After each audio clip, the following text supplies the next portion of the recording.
Halo teman-teman, pada saat ini saya akan menjelaskan salah satu tokoh filsuf yang berasal dari Inggris yang bernama John Locke.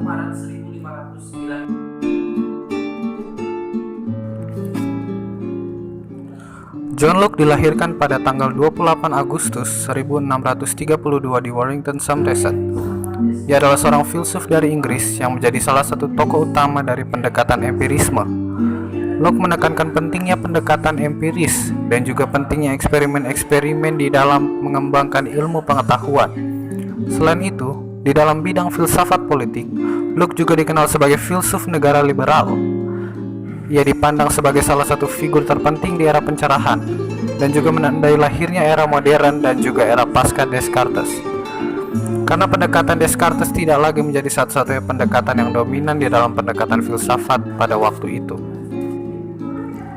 Sebagai seorang filsuf, Locke pastinya memiliki beberapa ajaran yang berpengaruh. Antara lain ajarannya yang pertama adalah pengetahuan. Hasil pemikiran yang didapat Locke dalam hal ini adalah menjelaskan bagaimana proses manusia mendapatkan pengetahuan itu.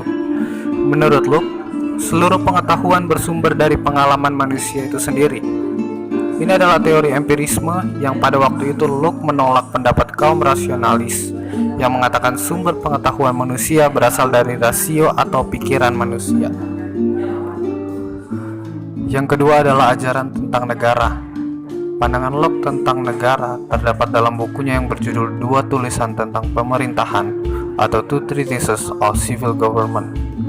Ia menjelaskan pandangannya itu dengan menganalisis tahap-tahap perkembangan masyarakat. Yang pertama adalah tahap keadaan alamiah. Menurut Locke, keadaan alamiah sebuah masyarakat manusia adalah situasi harmonis di mana semua manusia memiliki kebebasan dan kesamaan hak yang sama. Tahap kedua adalah tahap keadaan perang. Ketidaksamaan harta kekayaan membuat manusia mengenal status tuan dan budak, majikan dan pembantu, dan status-status yang hierarkis lainnya. Untuk mempertahankan harta miliknya, manusia menjadi iri, saling bermusuhan dan bersaing. Masing-masing orang menjadi hakim dan mempertahankan miliknya sendiri. Keadaan alamiah yang harmonis dan penuh damai tersebut kemudian berubah menjadi keadaan perang yang ditandai dengan permusuhan, kedengkian, kekerasan, dan saling menghancurkan. Tahap yang ketiga adalah tahap terbentuknya negara. Locke menyatakan bahwa untuk menciptakan jalan keluar dari keadaan perang sambil menjamin milik pribadi, maka masyarakat sepakat untuk mengadakan perjanjian asal atau yang sering disebut dengan istilah kontrak sosial. Inilah saat lahirnya negara persemakmuran atau Commonwealth. Dengan demikian, tujuan berdirinya negara bukanlah untuk menciptakan kesamarataan setiap orang, melainkan untuk menjamin dan melindungi milik pribadi setiap warga negara yang mengadakan perjanjian tersebut. Ajaran yang selanjutnya adalah ajaran tentang hubungan agama dan negara. Pandangan Locke yang masih berhubungan dengan konsep negara adalah tentang hubungan antara agama dan negara. Hal ini terdapat dalam tulisannya yang berjudul Surat-surat mengenai toleransi atau Letters of Toleration. Locke menyatakan bahwa perlu ada pemisahan yang tegas antara urusan agama dan urusan negara, sebab tujuan masing-masing sudah berbeda. Ajaran yang terakhir adalah ajaran tentang agama. Locke beranggapan bahwa agama Kristen adalah agama yang paling masuk akal dibandingkan agama-agama lain, karena ajaran Kristen dapat dibuktikan oleh akal manusia. Pengertian tentang Allah juga disusun oleh pembuktian-pembuktian.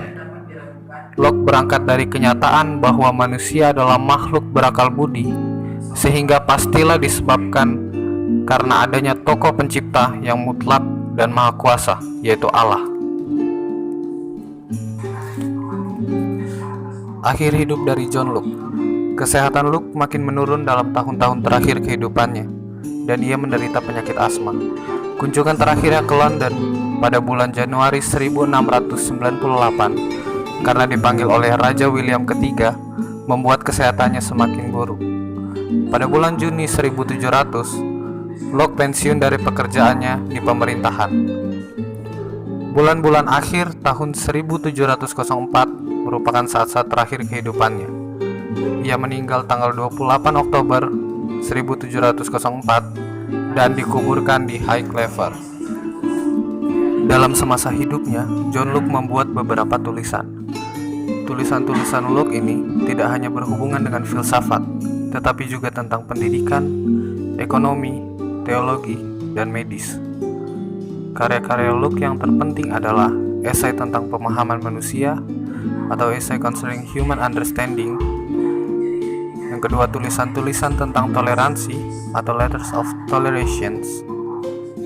Dan yang ketiga, dua tulisan tentang pemerintahan atau Two Treatises of Government. Sebagai seorang filsuf, tentunya John Locke memiliki banyak sekali kata-kata bijak. Dan untuk menutup ulasan video ini, berikut adalah kata-kata bijak yang keluar dari mulut sang filsuf kita. Lakukanlah dengan menunjukkan kepada seseorang bahwa dia salah, dan sekaligus untuk menempatkannya dalam suatu kebenaran.